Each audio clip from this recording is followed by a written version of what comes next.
welcome to this week's Fireside Chat with Jesse. I am joined today by Dan Levin, President and Co-Founder of Liventus. Thanks for joining me again, Dan. Thanks for having me, Jesse. It's always nice to talk to you on a recorded line. Yeah, We both have to behave. yeah. As soon as you hit the record button, it's like, okay, all right, let's tame it down a little bit. But no, it's been it's good having you on the program again.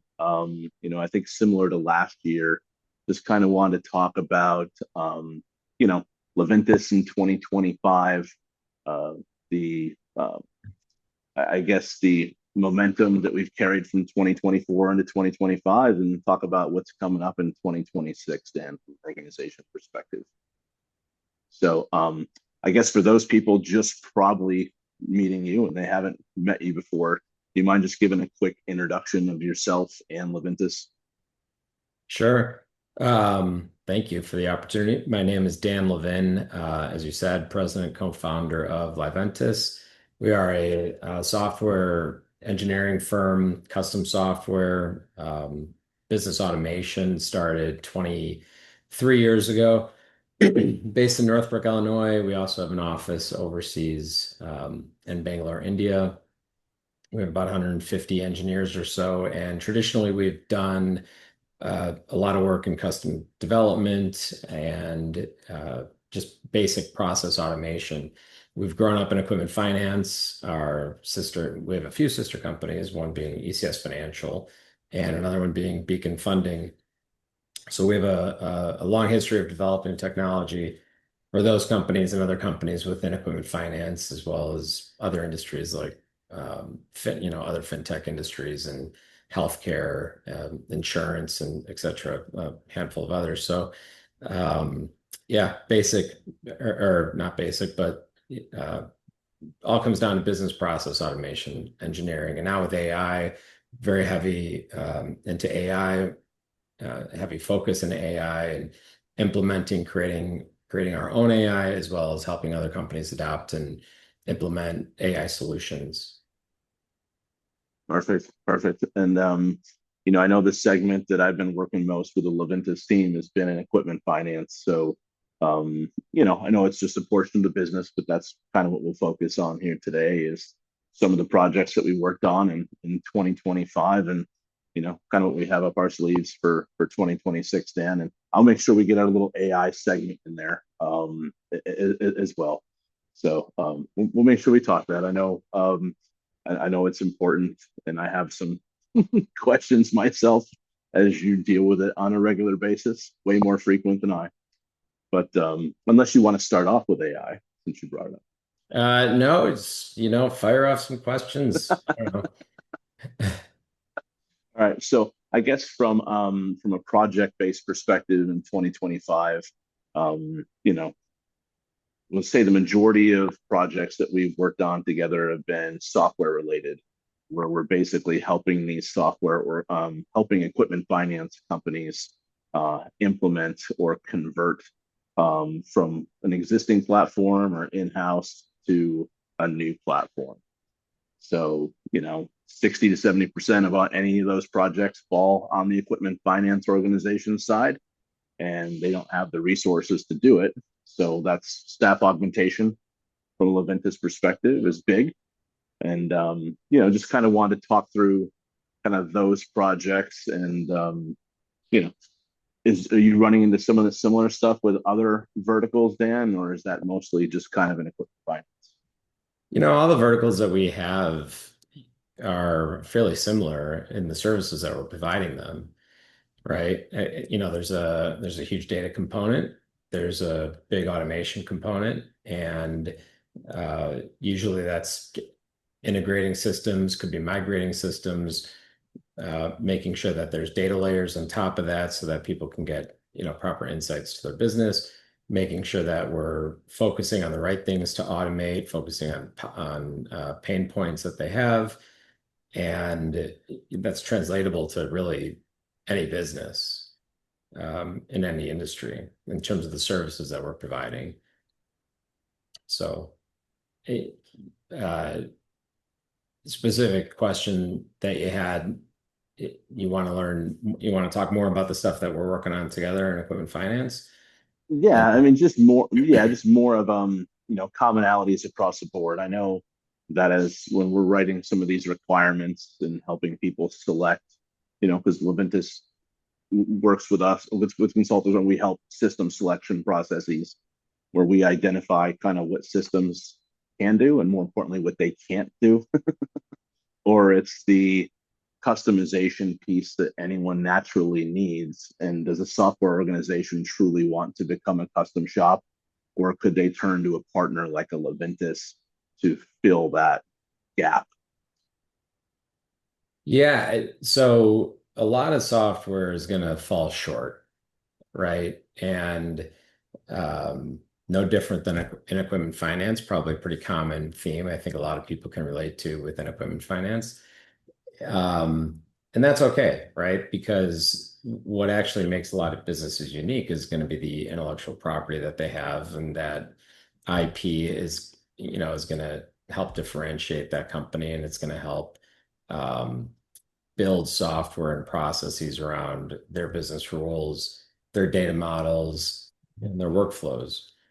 And that's why a lot of software ends up coming up short, right? Because these out of the box systems are made to be more universal, made to fit and do the 70-80% of what businesses need.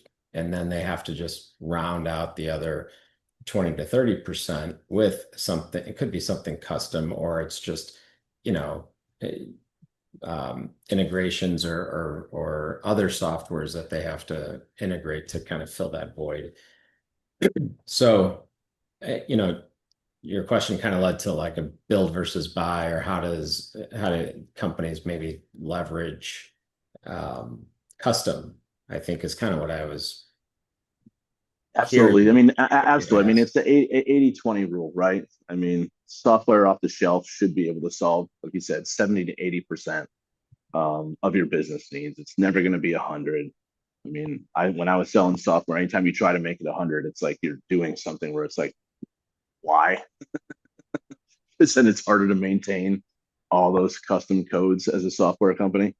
Well, if you're a software company, you want to be relatable to a mass audience, right? And not all businesses are made equal. They all have different, unique processes, and these are all mature, a lot of them are more mature businesses with 20, 30, 40 years of business rules and business processes, and that's very difficult to replace. Another reason why AI, you know, has a little slower adoption, right? There's the frenzy of AI could do this, it could do anything.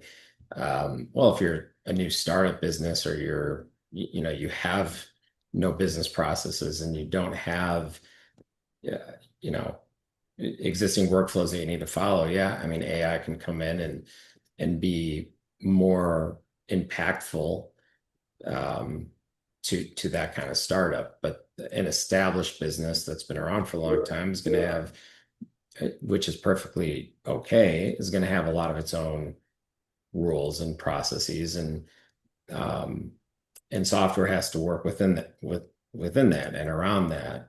And so off the shelf, which a lot of people should be buying, Yeah. uh, is it is going to cover the parts that other people have already solved for, right? And you want to own the parts that make your business yours, if that makes sense. And that's truly where we come in. We're going to, not only integrate multiple systems, migrate systems, we're going to then fill the voids with, it could be custom, but it also could be yet another product that's off the shelf potentially, and implement something that already exists. We don't want to reinvent the wheel and create new things for companies where they don't need new things. We want to come in and give quick solutions and great wins where possible, and certainly build what's going to be custom for them where it's required to be custom, right? To keep them different in a good way, but certainly let them buy what other people have already done. Absolutely. Yeah. I think of some of the requirements gaps that you see in a project, and it's just one of those things where it's like, if that truly has to be done, work with our software partners and say, look, this is probably something that'd be easier for us to tackle than it would be for you to try to slam into your system. And I think that, Usually there's no shortage of work, so yeah, there's a big backlog to tackle, and you want to get, if there's easy wins to be had, get those easy wins and keep the progress moving, keep innovating, continuous improvement, all those fun things I like to talk about. sure, sure. And it's also another piece of it. What I don't think people understand is one of the more complex things within any of these data, or I guess software conversions, is the data conversion. And I think we worked on a couple new ones this year at Leventus. So I don't Yeah. think there's a software schema or database in equipment finance that we haven't played with over the last 3 years that we know. So that's big.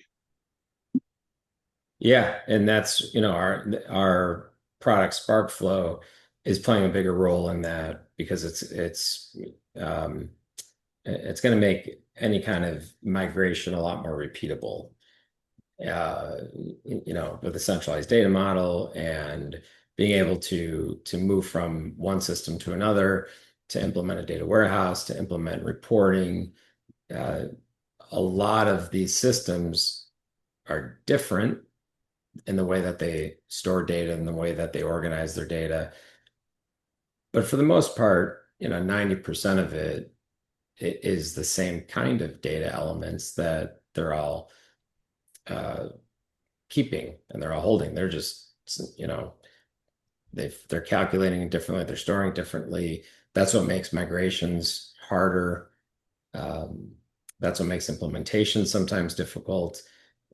And that's where that's one of the big benefits of our product SparkFlow is being able to quickly, in a more repeatable fashion, handle these migrations and handle data warehouses and get you quick reporting around this industry, which we haven't really seen. Sure, sure. And I think it's also something good that we kind of discuss is the um, onshore and offshore, I guess, hybrid approach to some of these projects that we work on, right? We have onshore SMEs that understand these platforms, and then we can leverage the Leventus shop in India for development work to try to keep costs in line, as opposed to having to truly just pay for a US based full development shop. For sure. Yep. A lot of talented people over there.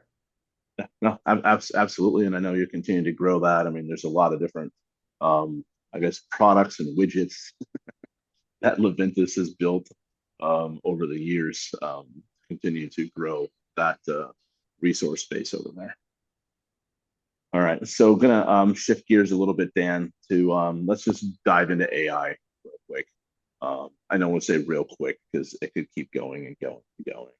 Um, you know, from a, I guess, low code, no code, or it can develop. Like, why do we need developers if this can do this for us? Like, what are you kind of seeing from, I guess, disruptor from a development perspective with AI?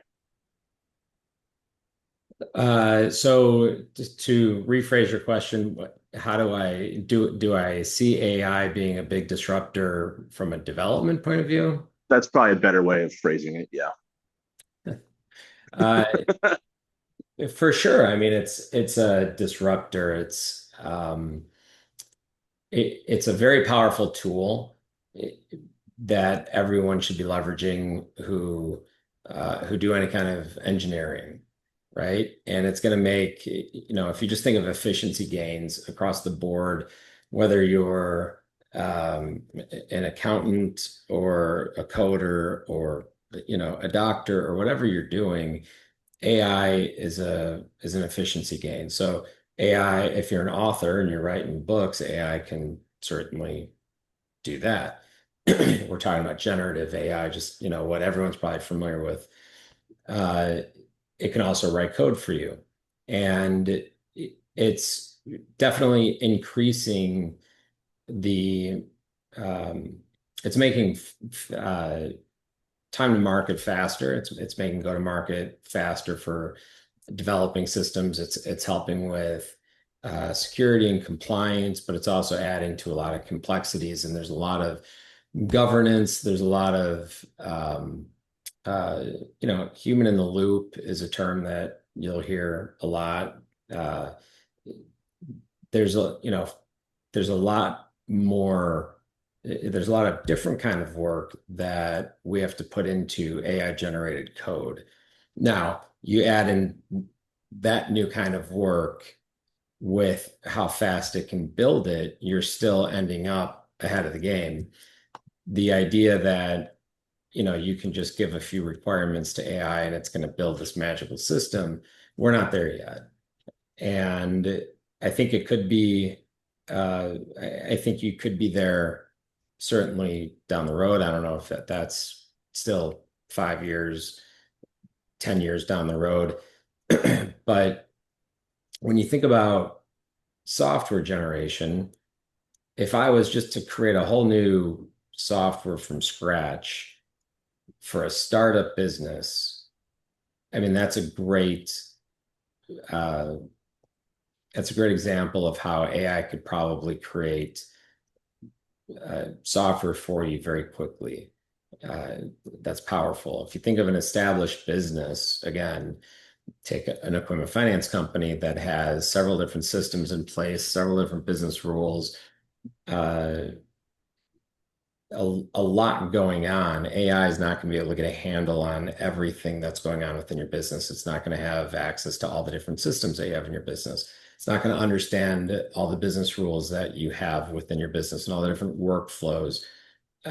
So an engineer building software is going to be able to take all that into account versus an AI, bot, an agent that's just going to create code that you're telling it to create.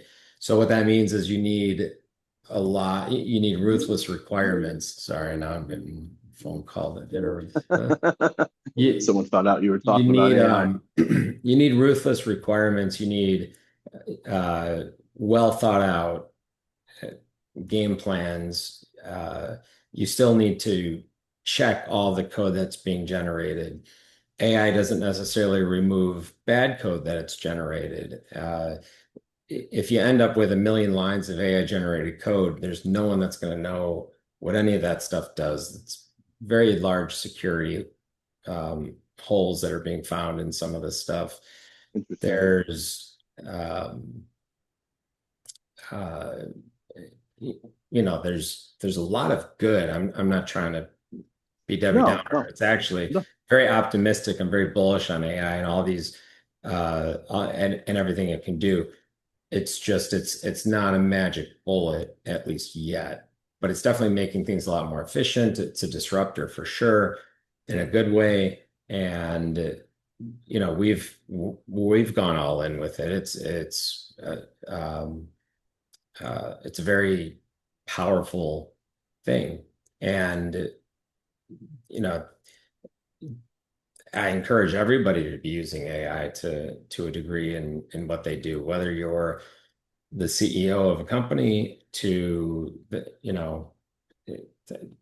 level one graphic artist. I mean, everyone should be using AI to make their jobs in their life more efficient. Just don't ask ChatGPT to create any graphic art. It's relatively comical. There's different models that are fine tuned Yeah, to like Canva, you create integrate graphic. with Canva, right? I remember there's some time where I was like, I want this person removed, and it's like it looked like a Timu photo, and I'm like, And again, that comes down to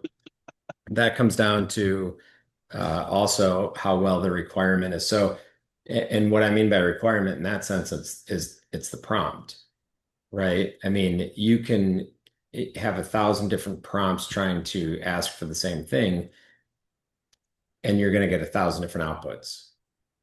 So really mastering prompts, which is no different than an example that I give a lot is if you are any kind of manager, level one manager, a director, you manage a team, whatever it is, if you hire 5 employees tomorrow and you're expected to manage them, if you just give them 5 minutes of your time and say, go do this work, you're not going to get the output that you want, right? In theory, you're like, wow, I just hired a lot of muscle. I can do anything. I've just got a lot more employees. But the reality is you need to give, um, thank you. Yeah, lunch. Um, I didn't know I ordered lunch, but it's the benefit of having a family next to you. If you hire a lot of muscle, you can get a lot of AI, you can adopt a lot of AI, but if you're not giving a ton of direction, if you're not giving context around what you do as a business, if you're not giving context about all the different systems in your business, if you're not giving in your picture example, if you're not going to, exhaustively give every detail that it should probably know to remove that person, and explain to them what you're trying to do, what you're going to use the picture for, what the background is in that picture, where it was taken, so it can really understand everything. That's a much different instruction than, hey, I have this picture, remove, Sure. my buddy over there. In fact, I played with something like that the other day. I'm creating this montage for my son, and there was a picture, and I wanted uh, someone in the background. I wanted someone in the picture removed, and what I realized is that there were people in the background as well. So I think I said something like, remove the person in the white shirt, and just something very basic, uh, and then Let's say you got a after. good laugh out of it, right? You get a good laugh. It's like, what? Well, I mean, it was a terrible, I think for a number of reasons, I was just playing, and I Right. wasn't really expecting anything. I wasn't doing any kind of production, um, uh, picture, but I realized right after I gave it the prompt that there's background people and there's background people with white shirts. So I was like, oh, I wonder what the output of this thing's going to be. It sucked. I mean, it didn't do a good job. Um, but I think I was burning 5 or 10 minutes waiting for, you know, Oh, you my can get family to lost get in that ready real for quick. something. We were leaving at like 6 p.m. I'm like, "Oh, I got like 10 minutes to burn. Let me see if I can mess around here." So, anyway, That's fantastic. And just to kind of reiterate a couple things there, I mean, yes, it's very helpful. It's not a magic bullet, right? It's going to make you more efficient, but it's not going to take someone with a very lackluster work ethic and make them a rock star. Like you still have to put in the effort. You have to reread stuff. I love it when I ask certain questions and I'm just like, we've talked about this, and it goes, I'm sorry. Yes, you're correct. I mean, it's getting better. So, OpenAI just came out with 5.2, which on all the tests that they run these models against, um, it scored very well. I know it didn't score as well in one particular area, and I can't remember what it was. Uh, but it's scoring incredibly well at all these benchmark testings we have, to the point where pretty soon we're going to have to come out with new types of benchmarking, because these things are perfecting certain parts of computations and reasoning and um, scientific equations, and uh, for instance, if you put the top 10 scientists in a room and gave them a problem, it would take them 2 weeks to solve it. These models are doing it in 2 seconds. That's incredible progress, especially compared to where we were maybe a year ago. It's getting uh, I think 5.2 only slightly improved in software engineering, but it greatly improved in scientific reasoning. Hmm. It greatly improved in abstract reasoning. Um, and so the point though that I'm trying to make, if I can if I can articulate it, is it goes back to it's like hiring a genius in your company, right? If you hired a couple of the smartest PhDs in your company, you still need to explain all parts of the company to them. You still need to explain what it is you're trying to accomplish. You know, you're still needing to explain all the different systems, all the different software systems you have, and where data is and how that data is stored and what it means to you in your company. You still need to kind of so that's two things. That's number one, it's access. It needs proper access to things. And it needs that context. Context is arguably easier to give it, but the access is not. And now you're coming up into all sorts of other questions. How much access is too much access to give? That was my question, where it's like, how many customers does Liventus have? Like, what are you going to open these things up to, and what customer information do they potentially have?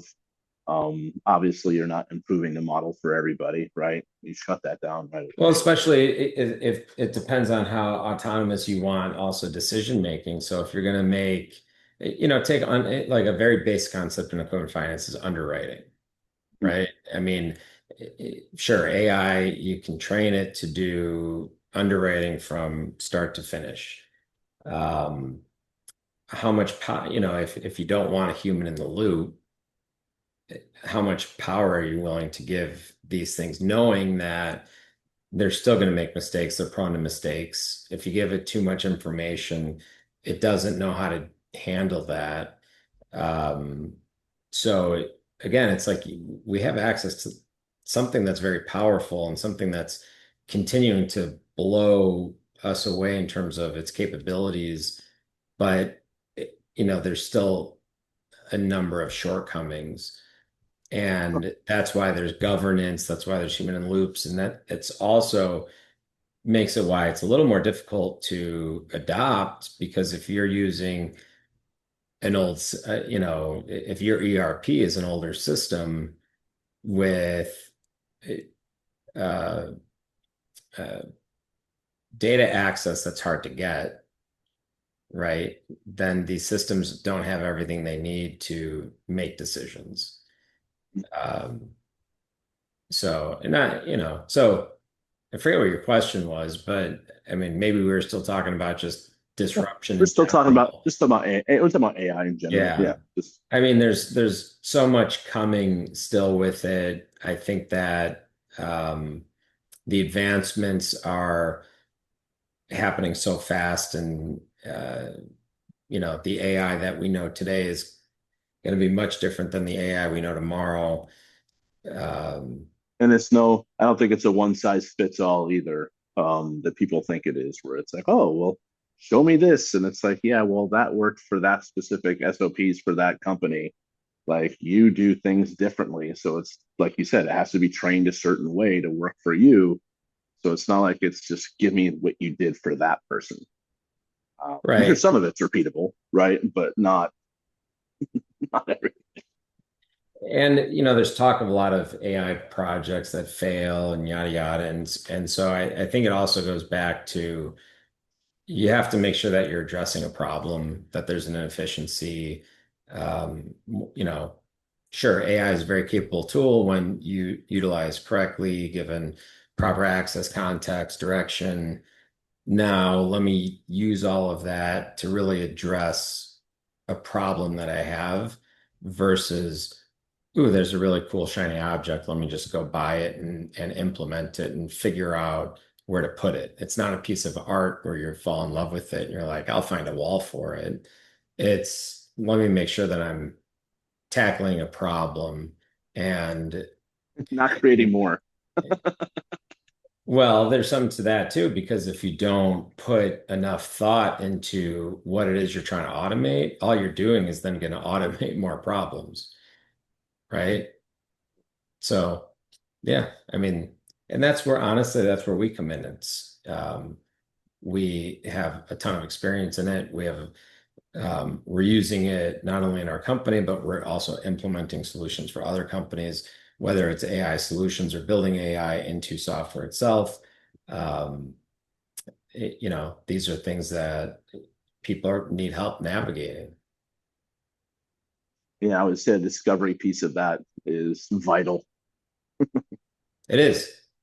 It goes back to having a ruthless scope and um, you take someone asked me a question the other day, like how do you make a 90-day AI project successful, right? And it really boils down to scope, really defining what's truly minimally viable, um, spending the first couple weeks of that 90 days truly on workflow, scope, and what it is that you're automating, making sure that it's a problem that you're trying to automate and you're just not trying to, create automation around something that doesn't exist. And making sure that you have a backup plan if things don't, if you realize that this isn't something that you can automate or you want to automate with AI, stopping before you get to that 90 days. Right? Um, so yeah, I mean, you hit it on the head. Discovery is very important. I know we only have a few more minutes left here. So, last week we put out, Leventus put out a press release where they partnered with Solify. So, at a high level, real quick, just want to talk about what that partnership, Dan, means to you and the Leventus organization. Yeah, I mean, it means a lot. We have a really good relationship with the Solify team, and we like them a lot. And something that we've been working with them on for uh, a long time now. And we know that um, uh, there's a lot of help that we can offer to them and their customers. We're really teaming up to make sure that we're giving the best experience to the customers um, that they should have and that they can have. So it's uh, whether that comes in the form of helping people adopt Solify, helping with migrations to Solify, helping with um, reporting or any kind of support that maybe otherwise would take longer or um, it's working with them as a partner to get better solutioning to the market faster. And again, I mean, nothing but great things to say about them. We're excited to see, where it leads. I know that 2026 is gonna, there's no shortage of work in equipment finance, let alone uh, with a lot of Solify users. So we're excited to build on that partnership and offer solutions to them.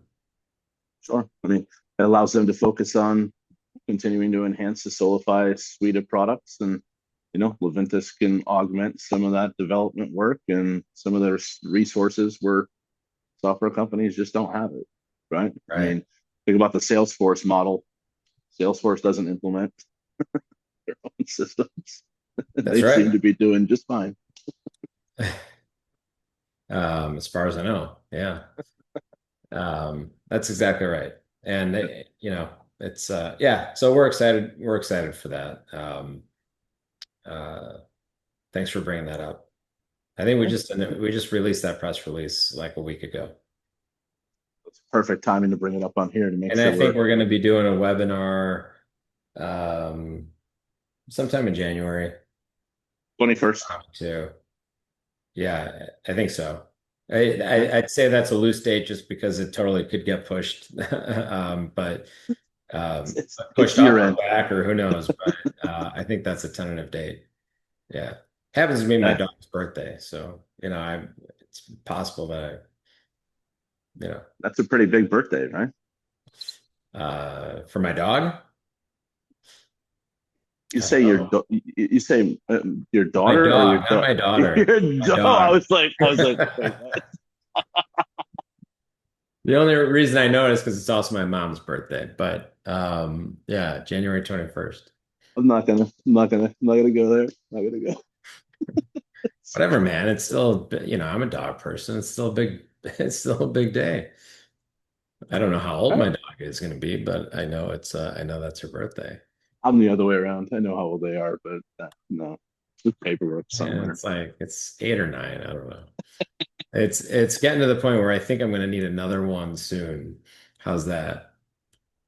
Because I think All right. you want some overlap. You know what?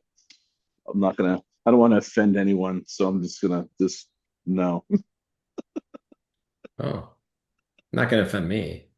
There's probably only two other people listening, so. Oh, nice. Well, I guess that being said, the viewership of these truly depends on who I'm interviewing. So, Oh, you know, well, that just means I got to pay a lot of people to up those numbers, so it looks pretty hey, good. we talking about Pierce? Just have his friends look at it, and you're good Yeah, to go. All right, let's go, buddy. Let's go. Check yeah. it out. Give that some support. I'll have a viewing party. Awesome, Well, Dan. it's the holiday season, so happy holidays to those that are listening. Are those aren't holiday decorations behind you, They are they? are. It's Rory's little Christmas village, Rory and Jeremy's little Christmas Oh, thing that they were like, Dad, I want to do this. I'm like, okay, we'll make it look nice. And we're just kind of, you know, kids. I like it. Yeah. Yeah. You celebrating with your family? Yeah, yeah. No, no, we'll be here. Just majority of my family's in New York, but you know, Brooke and the kiddos will be here. Good. All right. Well, happy holidays to everyone listening and to you Yes, and sir. your family. No, Dan, I appreciate your time. It's good having you on here again. Congrats on all the success of 2025 and very excited to see what 2026 has to hold for Leventus.